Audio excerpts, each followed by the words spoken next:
All right, we can go ahead and get started with the intro to everything. I want to thank everyone very much for being in attendance today. We certainly greatly appreciate you tuning in to our educational opportunities. And today we are very pleased to welcome on Reap Capital. We're going to be talking about the prospects of repositioning and value add investing in commercial real estate. So very excited to have them on as a guest today. A few housekeeping slides before we get directly into it. My name is Alex Perny. I've been with Advanta IRA since 2012.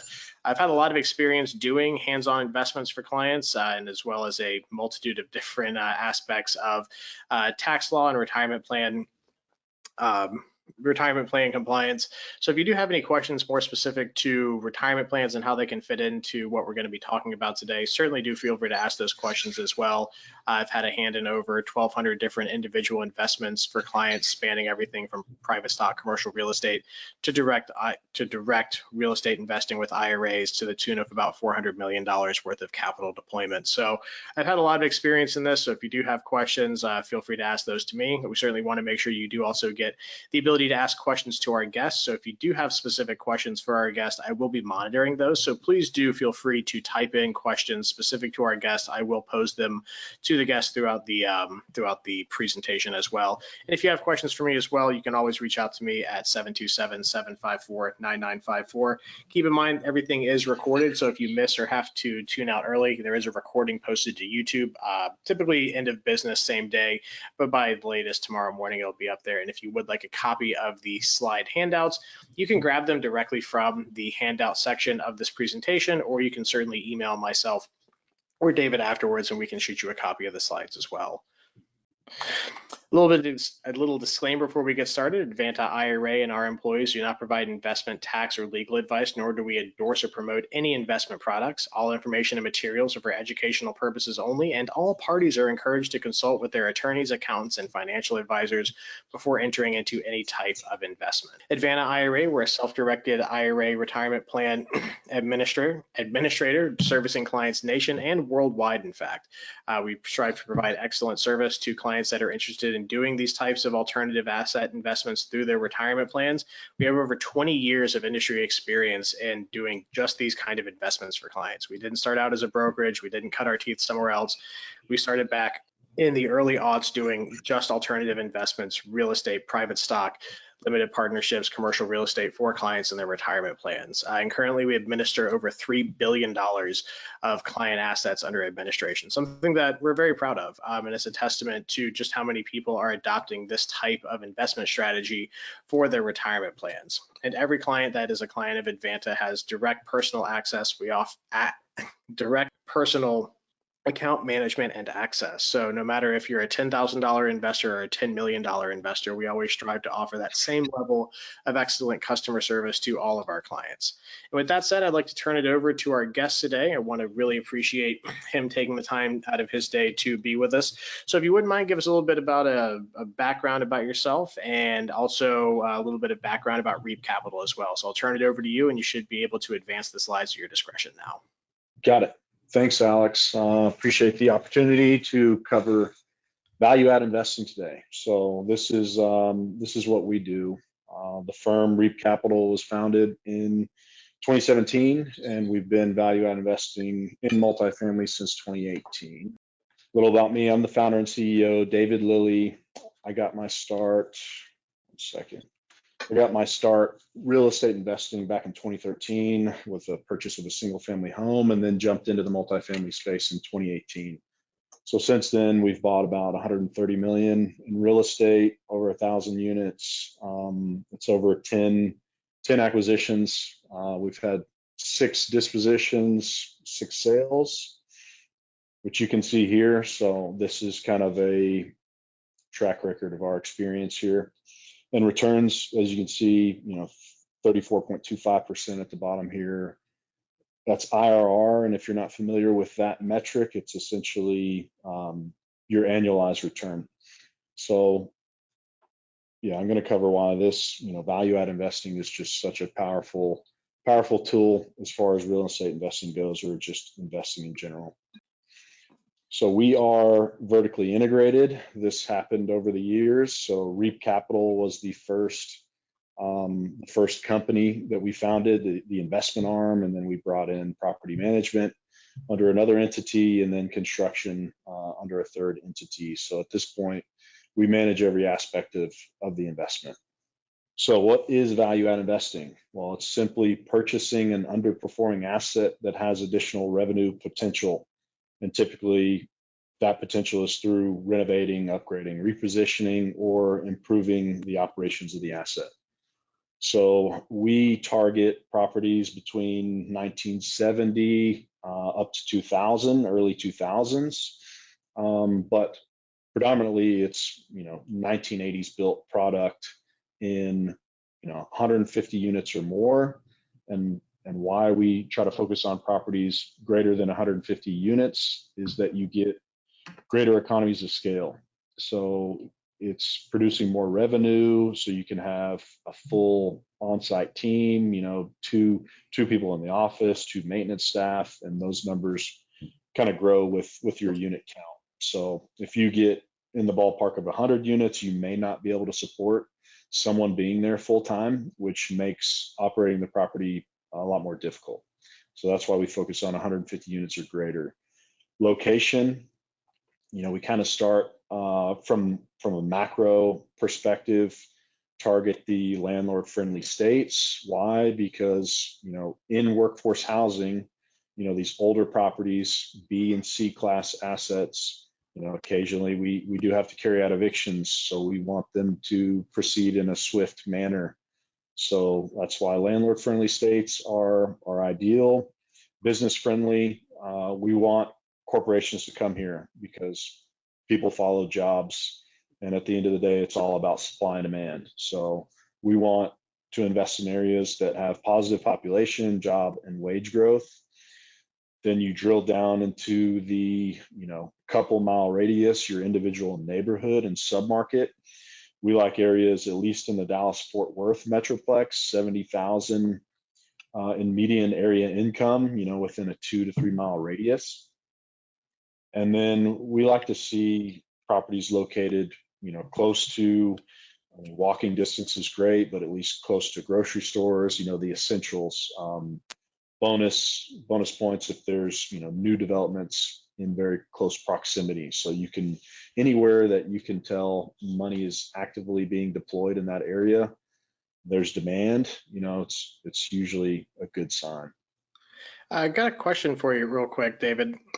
When it comes to the aspect of being in landlord-friendly states, I think, anyone that wants to invest in real estate, it's kind of an easy one to pick on, but is that especially needed when you're doing some type of value add or a reposition of the property, because you're, getting into something where maybe the new avatar tenant is not necessarily the one that's currently occupying the space? Yeah, it's definitely not necessary. There are plenty of other groups that invest all over the country and do it very successfully. Fortunately, and this, maybe I'm biased because I'm from Dallas, and that's our base of operations and where we want to focus on acquisitions. We're very bullish on Dallas, so it's probably easier for me to say, yeah, invest in a landlord-friendly state because Texas is one of the most friendly. But that said, people are very successful value add investing no matter what state they're in. You just have to, your underwriting and your assumptions are going to have to be adjusted most likely to account for maybe an extended eviction process or whatever it may be. But it's definitely not a hard and fast rule or prerequisite. It's just something that we like to focus on. Yeah, and I'm assuming anything you can do in the investing world to make your life easier is probably Exactly. a good thing to do. That's what it's all about. Yeah. Mm-hmm. So the other reason we like to focus on 1980s properties is due to the fact that institutional money, think pension funds, hedge funds, mutual funds, endowments, that institutional money likes to invest in newer Class A assets. So think, probably 2010 and later, the brand new stuff. They see it as a much safer investment. And when you're deploying billions and billions of dollars, that it's easier to do and they're more concerned with capital preservation. So the returns that institutional money is happy with is far less than the returns that we shoot for. So it's just really difficult to compete with institutional money. And so that's another reason why we focus on 1980, 1990 properties. There's just less competition, and higher returns than if you were to invest in Class A properties. So some of the facts about DFW. 418 people move to DFW every single day. So like I said, it's about population growth and supply and demand. So these are some of the stats that we like to look for. Average cost of living, employment. This is really our method for from acquisition to disposition. Essentially, we start from the top down, macro evaluation. We decide what states we want to invest in, what city, and then when we see a potential deal, we start our bottom up analysis. We analyze the property financials and determine from there if it's going to be a good fit, a good investment opportunity for us. So we rely on a vast network of brokers primarily to bring us deals.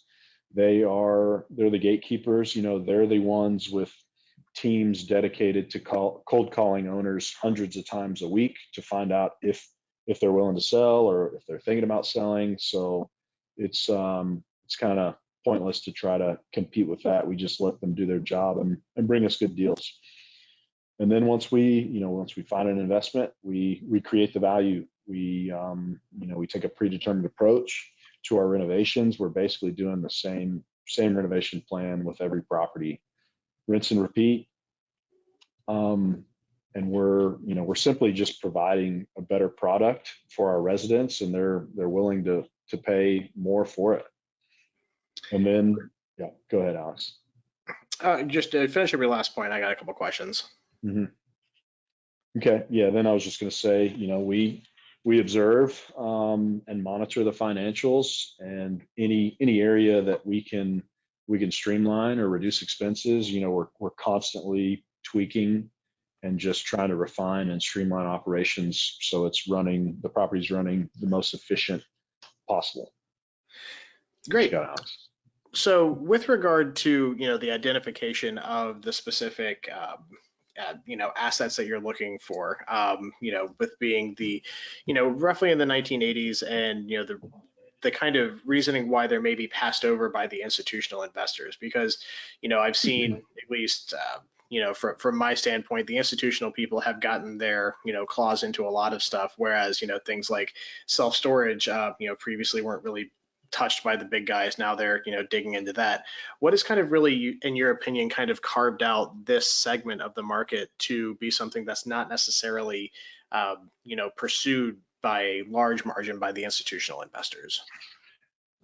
I think it's just a matter of just it doesn't meet their risk management framework. They see the older properties as higher risk, and they're more concerned with capital preservation. So at the end of the day, you need to look at these investments.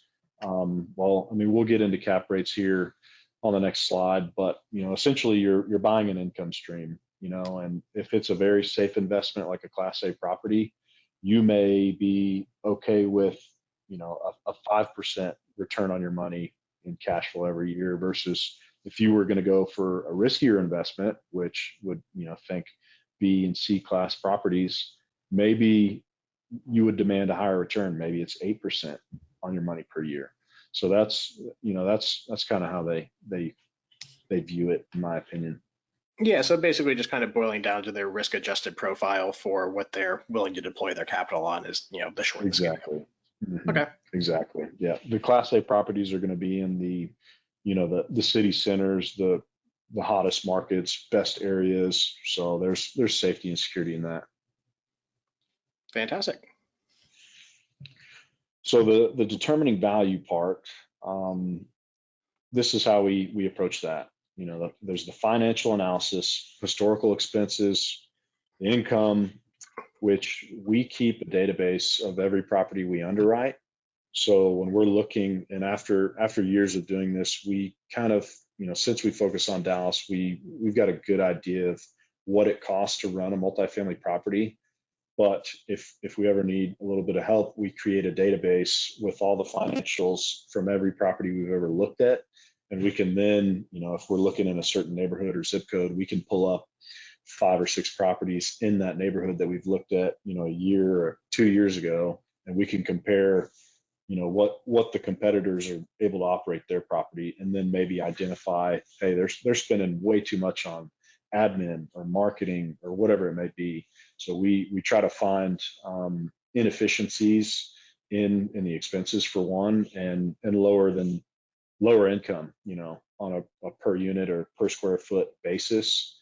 So if we're looking, you can kind of look more broadly at, this property is average rents are $1.50 per square foot, but their neighboring properties operating at $1.75. Well, then that tells you there's a pretty big delta there that we may be able to capitalize on. Other income, that's stuff like, do they have a bulk cable package in place? And what that is, we go through people like Spectrum. We get a reduced bulk cable agreement. So we may get cable and internet for $40 per unit, which is way below market. We could mark that up to $50 or $60. So our tenants are still saving money. We're making a little bit of money. So it's a win-win. So you can find ways to increase revenue like that, charging for reserved or covered parking, which oftentimes they're not charged for.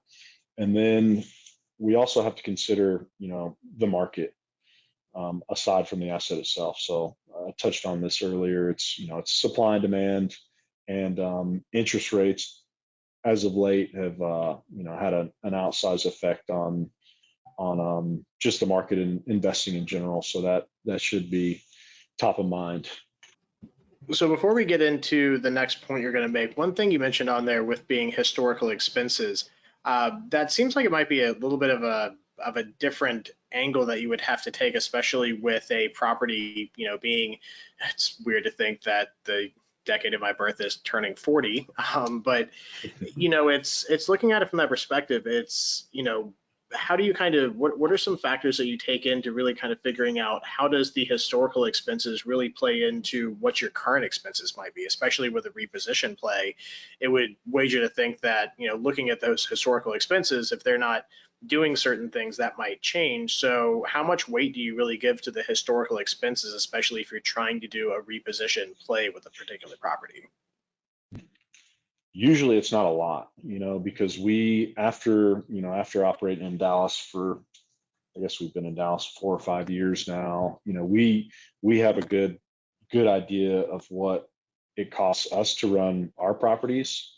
So we use that data and compare it, to what the subject property is. So things like admin, we know exactly how much, that line item is going to be, but other things like contract services, that's something that typically we just run with, whatever their last 12 months in expenses were for that property. For something like contract services, we're going to use that number because those contracts are probably, you probably can't get out of them in many cases, at least not for a number of years. Utilities are the other thing. Utilities are more than likely just going to increase. Sometimes with the older properties, they're paying way too much than they should on water sewer, because they probably have unidentified leaks.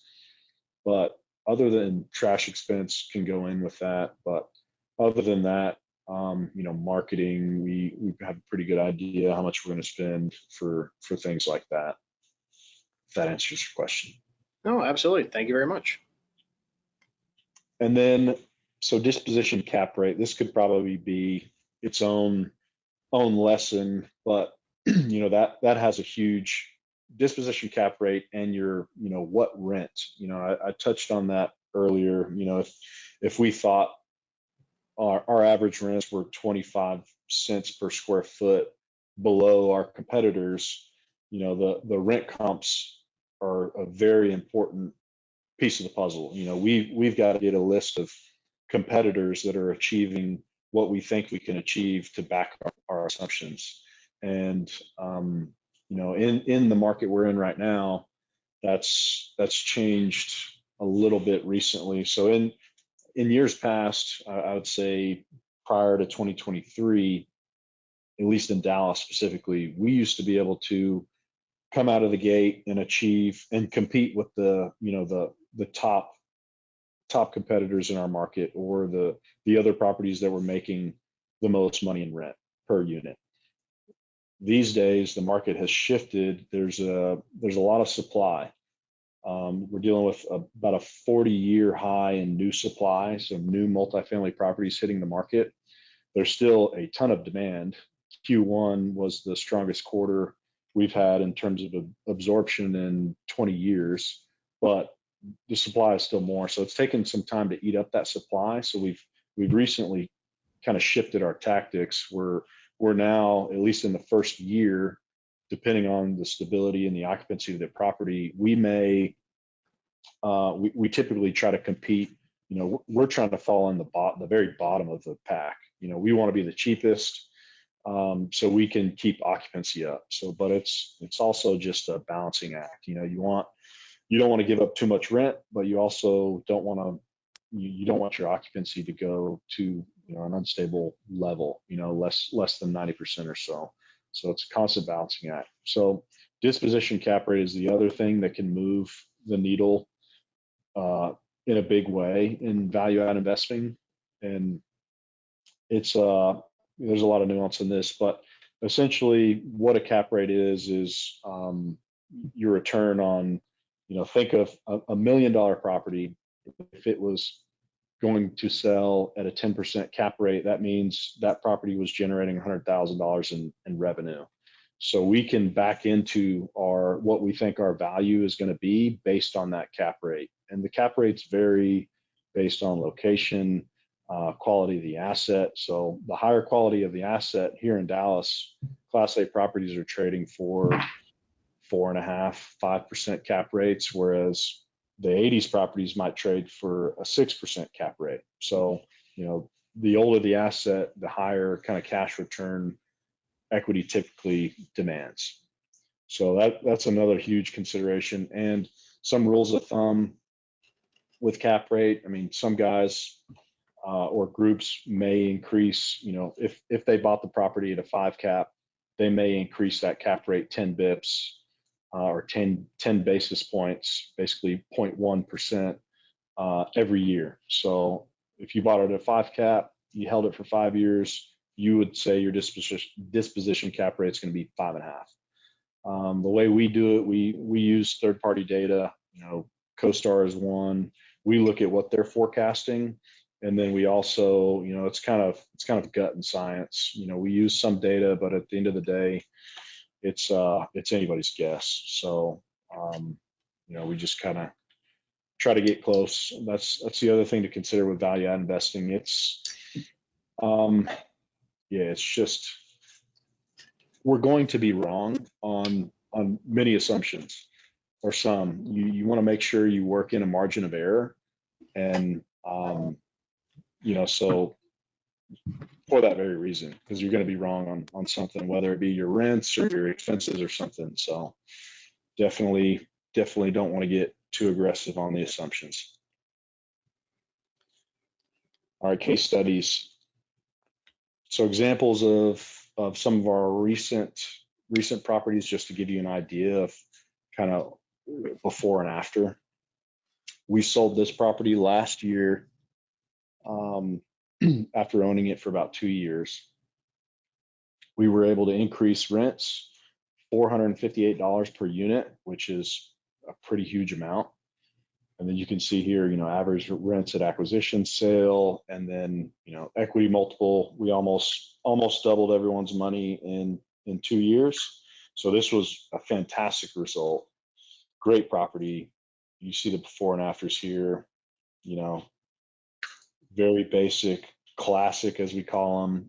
This property hasn't been touched since the 70s or 80s.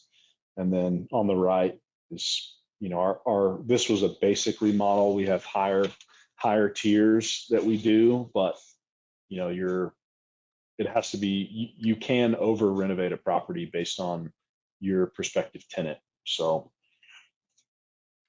a couple other photos right here. Yes, this is black mold up here close to the ceiling.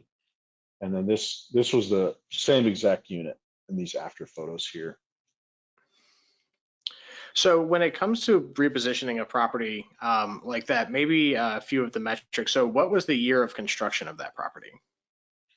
This was a 68, I want to say. Okay. And Yeah. do you find that there is like kind of specifically some issues like just kind of that are kind of lumped into certain like decades of construction, like between like the 60s, 70s, and 80s? Like when you go in that you kind of have at least in the back of your mind that, hey, like these are most likely, unless you know it's been done, something that probably is going to need to be looked at. Yes. So anything built prior to the 80s, and even some 80s properties, is going to have asbestos somewhere.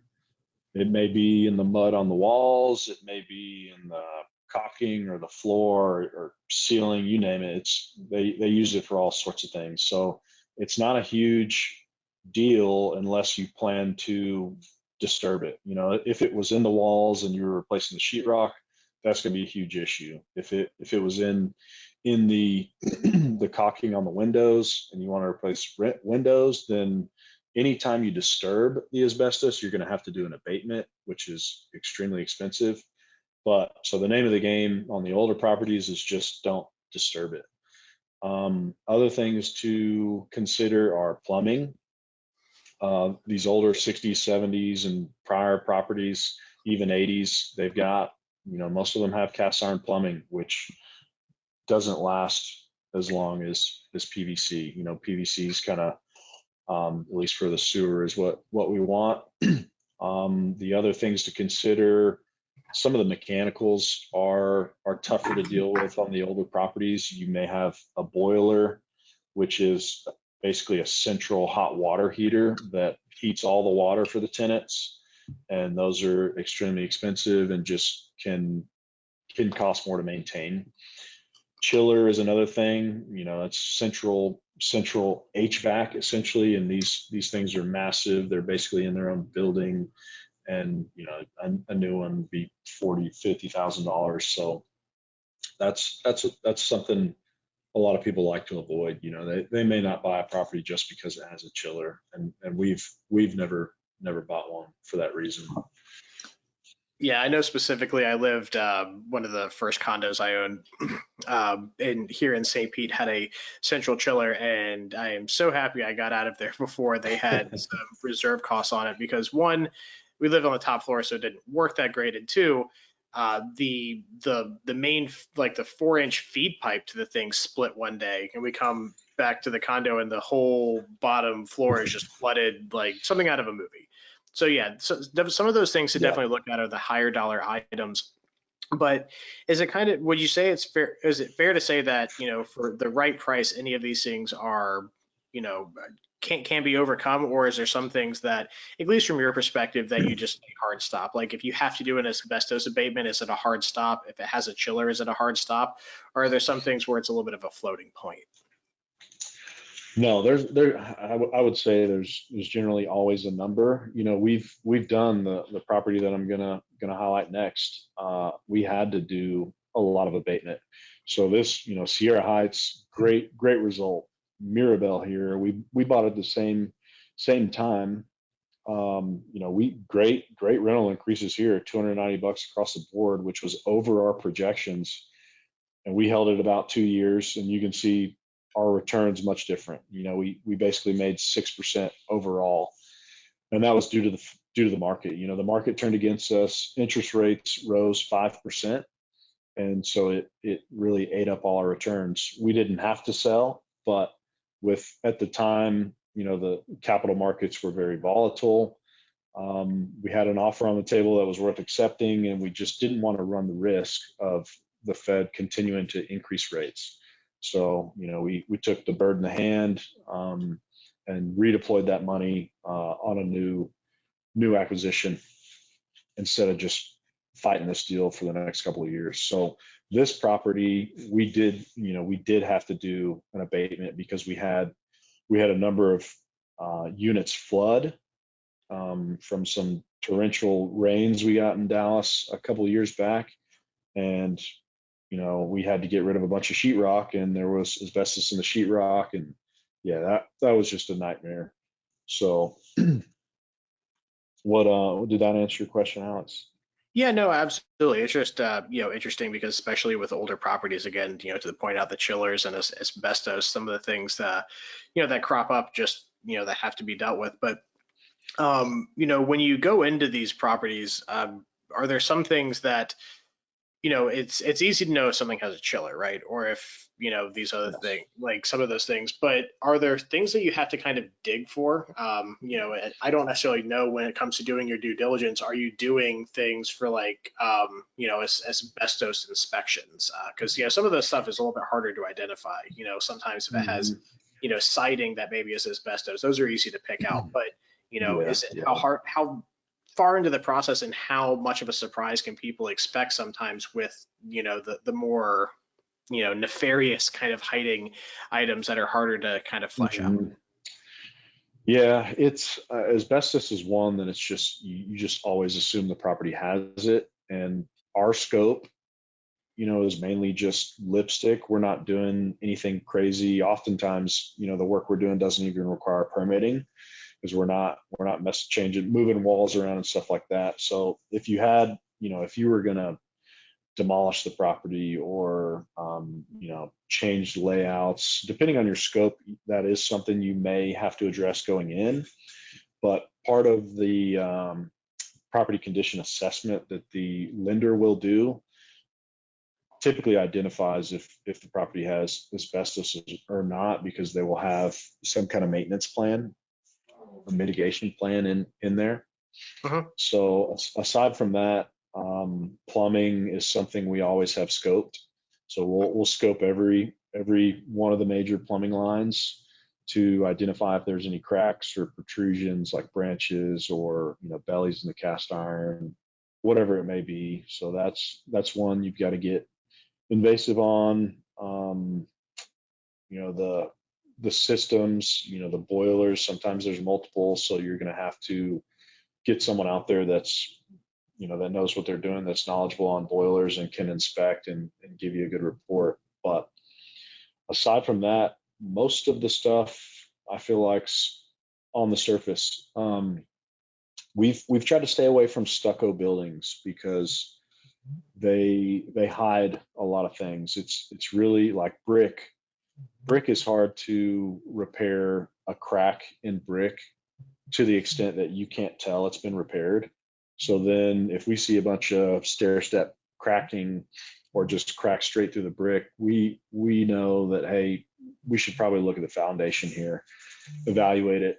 Stucco, it's easy to just throw on some more, paint it. You can't even tell a patch has been completed. And also it hides a lot of water.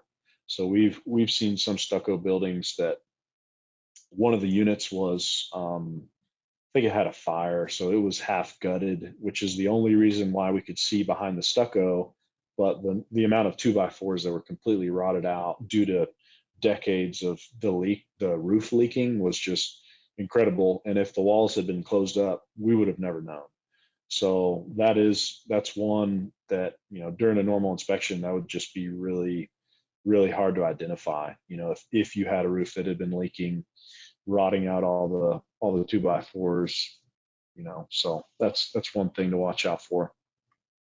No, absolutely. Great points to make. Before and after on Mirabel, so you can see, our scope is basically the same. This was a bit higher level finish. We did hard surface counters here. This is, I don't have, we just purchased this one. I wanted to throw it in there just so you could kind of get an idea of the before and after, what we like to do. But this was purchased in December. We're just getting started on it. You can see the befores on the left.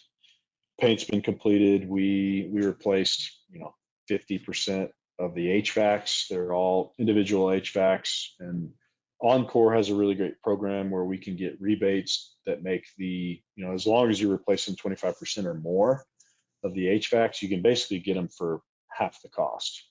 So it makes it, if an HVAC is only going to last you 5-7 years and you plan to hold the property for that long, it makes sense to come, just to identify all the really old, poorly functioning machines, replace them with this Encore program, and, set yourself up for success. Well, and especially too, because not only do you get that as a capital write-off, but also I would imagine that it also plays better into your, if you're doing a cost segregation, to be able to depreciate that newer, more high dollar asset to pass on to your investors, correct? It absolutely would. So are there any other things, is this the last case study that you have up there too? I have Sutton. This is the last one, but just before and afters. I don't have a full case study for you guys, as we're just we've owned this for about a year. But you can see, very tired, dark, gloomy on the left.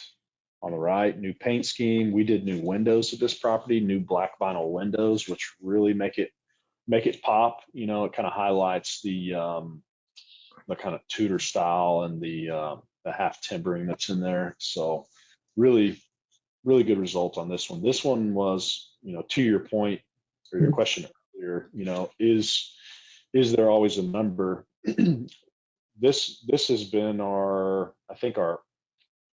heaviest lift. So we spent about $20,000 per unit on renovations, which, that's interior and exterior. The windows alone was, I think, over $300,000. So, it's the price we were able to purchase the property at matched, our construction budget, and the numbers still worked. So yeah, there's typically always a number. No, absolutely. And just looking at that one too, you can certainly see the, I think one of those little, if you go back that one slide, the, that bottom left one, that little thing around the edge of that where the AC unit is actually falling off. Yeah, that wasn't the only one. There were very, very many. So we rebuilt almost every single one of those. Had to re-pour a couple of the catwalks on the second story that were sagging. These posts that you can see, I think we replaced probably 80 of these across the property. So this ton of, and typically the properties we're buying, like I said, it's just lipstick, not a lot of structural, not a lot of craziness. But this one, we got it at a great basis, and so we could afford to have a bigger CapEx budget on this one. But the whole value add, it's simply us delivering a better product. So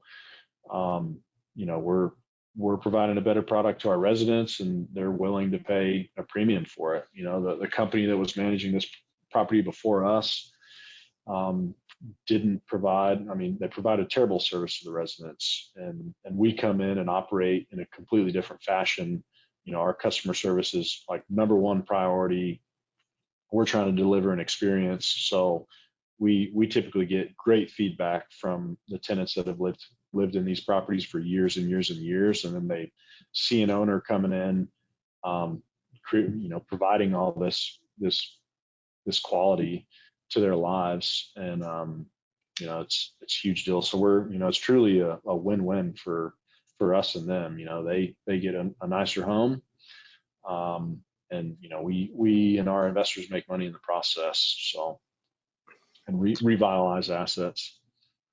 No, absolutely. And to the point of kind of the play on this whole thing, I feel like there's just to kind of hit on a high level, because we're, I think we're coming to the end of your slide deck, is that one of the reasons of identifying the reposition and value add is one, they're just cheaper properties, right? It's, You're not buying an A Exactly. property, Yeah. so your basis in there is cheaper. And then you also have the opportunity to, again, increase value. But I think the third component in there would have to be, something, in the realm of the tax advantage play, because creating all of these additional, expenses does drive the write-offs that get to be passed through to your end use investors, correct? Mhm. Yeah, that's one. I mean, that could be an individual lesson too, but very important to, just wasn't sure if we'd have enough time to cover it. But the tax benefits, associated with, I mean, just real estate in general, but once you get to the larger scale multifamily, it's very powerful. So through bonus depreciation or cost segregation and then bonus depreciation,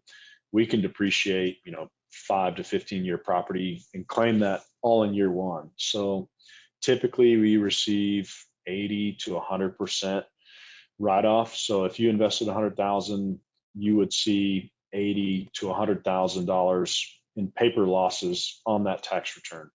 So, it's great for offsetting passive gains. Typically, if you're not a real estate professional, which you can look up the definition for that. You have to spend 750 hours a year doing some kind of real estate type duty, but it also has to be at least 51% of what you do professionally. So if you have a W-2, it's almost impossible to qualify. But even for offsetting passive gains, it's a fantastic tool. And if you don't use your losses, they carry forward. So eventually, when there's a sale or you liquidate some stocks or what have you, you can use that loss at that point. And to the point of the actual, strategy with this, and again, high level, is the best way to keep this, but are there, trying to figure out the best way to phrase this question. When it comes to looking at, these style of properties, does it again afford? Is the comparative analysis between doing something where you need less work versus more work, does that again kind of play into the strategy? And again, maybe on a high level saying, do Class A properties get less of the ability to do some of those additional write-offs because, everything's already there and there's not as many expenses that are generated? Or again, is it just kind of an apples to oranges comparison at that point? That's a good question.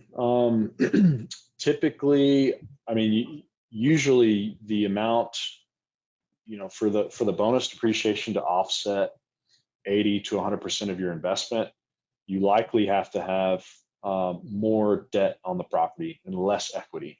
So on a Class A deal, typically, they're more expensive. So in order for them to cash flow, you've got to put more equity up. Your loan to value has to be much less than it to service the debt than compared to a 1970s or 80s property. So if your equity is more, that's more equity you have to offset with the losses. So you typically get less. So that's a consideration for sure. Great. And then, to kind of, it's always a good thing to ask of where things are going in the future, especially with the, again, the way that deals were underwritten 3, 4, 5 years ago is, the paradigm has shifted, right? It's the money is no longer free and flowing. So things have, tightened up quite a bit. So at least going forward, how does that kind of affect your strategy and how you're trying to underwrite these deals? And again, certainly secret sauce, if you do have something that you feel is a little bit proprietary, high level stuff, just generally on how you operate, how are you trying to, adjust to the markets and the new conditions that we're seeing with money and cash flow? Yeah. For us, it's so capital. One of the things or tools that we've used in the past is something called preferred equity. So you can view it as equity, but it's usually from a single check writer, but they take priority over your LP, normal investor. They sit right behind the senior debt. So since these capital markets are a little more volatile, the equity just in general, like you said, that's one thing we try to avoid because it just adds another element of risk to a lot of uncertainty that there is already in the market. the other side of that is, the equity piece, which there have been, there with the increase in interest rates, the people that did not execute their business plan, they didn't create value. They overpaid for properties during the run up, when everything just went crazy. People are getting foreclosed on. So, or they're doing capital calls, they're going back to the investors and saying, hey, we need more money. So then those investors are having to contribute money to these deals. They have less money to invest elsewhere. So, that's something that we have to consider. And, are we going to be able to raise money for this next deal? Because it is tougher to raise in this environment for the reason I just outlined. No, absolutely. And I think it would also play into the potential strategy of just trying to raise more capital so you have more equity in a particular deal as well. That's one way to offset, rising increase in money is just have less debt to your balance sheet, I would imagine. Exactly. Yeah. In this market, there's a greater percentage of groups just buying all cash right now than in decades past, for sure. It's just they take all the risk off the table. The more equity you put down, generally the less risk, less returns. But it's up to you to kind of figure out where your what your risk tolerance level is. No, yeah, absolutely. So yeah, just kind of transitioning the last few minutes of it, was there any other pertinent slides that you wanted to get to? I've pretty much gotten through most all of the questions. Was there anything that you wanted to cover, kind of give some additional salient points on? I think, just broadly speaking, the United States is in a very, very good spot. Our the fertility rate is below replacement costs, which has an effect on population. Essentially people are not having enough children for us to increase our population organically, but migration is bailing us out. We're getting a ton of immigrants are coming over, population's increasing. We saw a lot of things during COVID, us relying too much on other countries for our products. So I think you're going to see, and speaking of China and Russia and many other companies are in the same boat, their demographics are just are destroyed. They're out, they've exhausted their labor force. China's probably in the worst boat. So their economies are not going to be able to keep growing like they have been.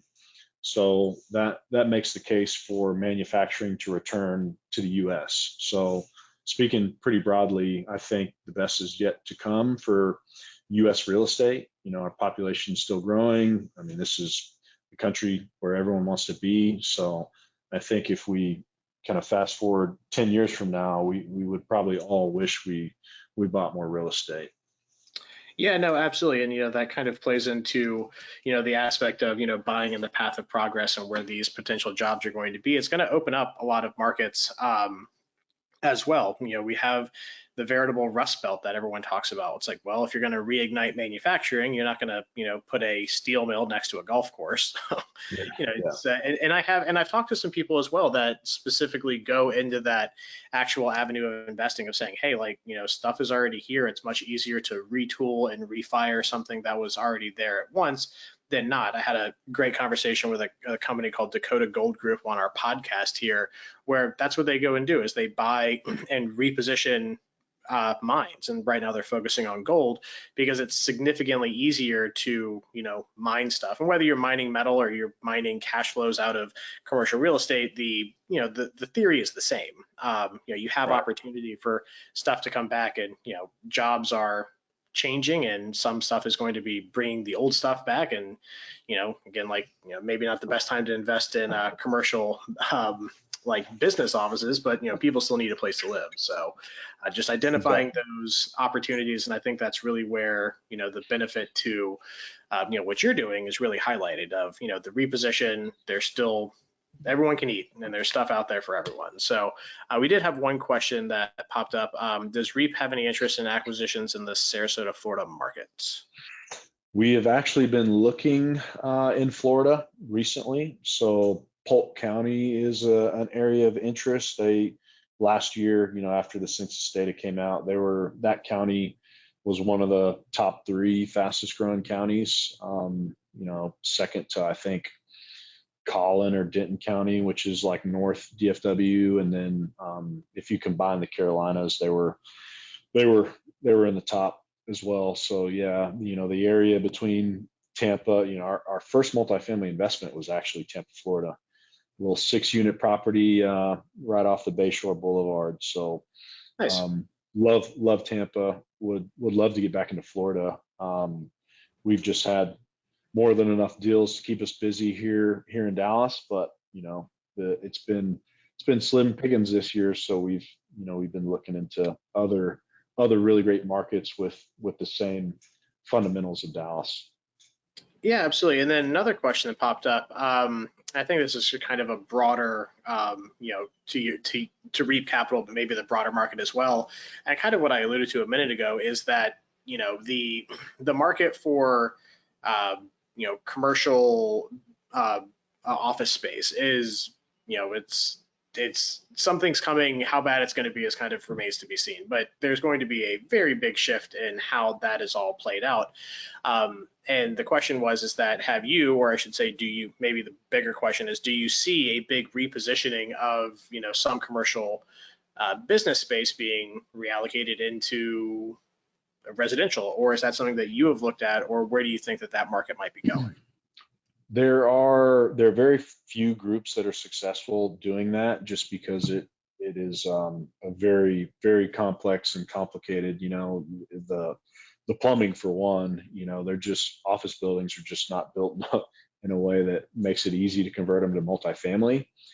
But that said, they're going to have to do something with them. So I think it's probably going to take the government getting involved and subsidizing some of that. But there have been a lot of people that tried and failed, and very few that have been successful. So, it's all about what you can buy them for. And, office buildings, especially the ones that are not the brand new Class A stuff, those are the best deals right now. A lot of them are selling for, small fractions of what they traded for last. So I think there's a ton of opportunity in that space. If I had, hundreds of millions of dollars to deploy, I'd just be buying a bunch of office buildings in cash and waiting, Yeah. But I'll just stay in my lane for now.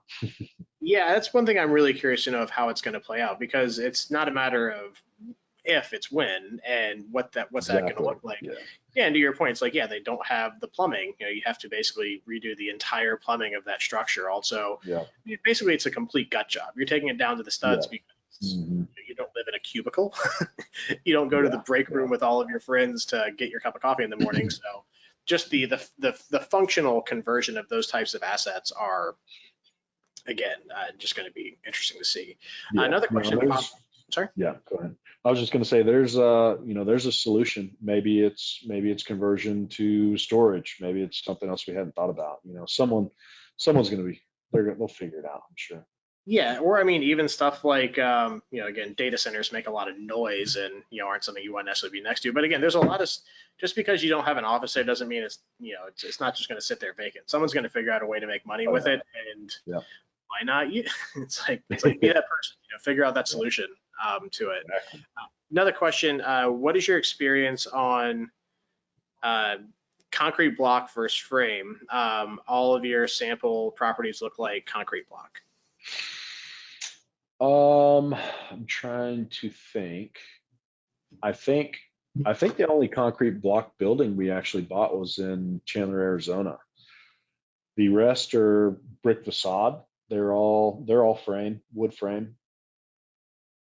So yeah, not a whole lot of experience with concrete block construction, but I would wager that they're going to be a little more heavy duty, a little more structurally sound. But other than that, yeah, I can't really weigh in. Gotcha. All right, great. Well, if there's any other questions, maybe now's the time to chime in. We are hitting right up on the top of the hour and always want to respect everyone on the call's time as well as our guests. Again, thank you very much, David, for being on with us today. It's been a great back and forth and some great questions that were posed by the guests as well. So if anyone has a question, chime in. The handouts are attached the slides are attached as a handout to the presentation. So anyone that wants it can grab it. But wait a second for another question or two, but now's a good time. David, if you want to plug in how to get in touch with you, if people want to learn more, or get in touch about investment opportunities, how can they reach you? This is it. Yeah, so this is my mobile email. Please feel free if you need any help, if you're thinking about doing this on your own. I'm happy to help, a fellow investor. So lots of ways you can get started. You don't have to just jump into a multifamily building. You can house hack. You can do a number of things, which I'm happy to point anyone in the right direction. So feel free, reach out. Alex, absolute pleasure to be on. So thanks again for having me. And I hope to hear from some of your guests soon. Fantastic. Well, David, again, really appreciate you being on with us today. One thing we can't make any more of as much as we try with our investment is time. So thank you for taking some of it today to be with us. With that said, thank you everyone for being a part of our educational webinar series. Again, these are posted to YouTube, so check it out if you are viewing this later. You just want to recap on everything. And if you would like a copy of the slides, feel free to reach out to David or myself. Happy to forward those on. With that said, let's go ahead and end it up. Everyone, hope you have a great day.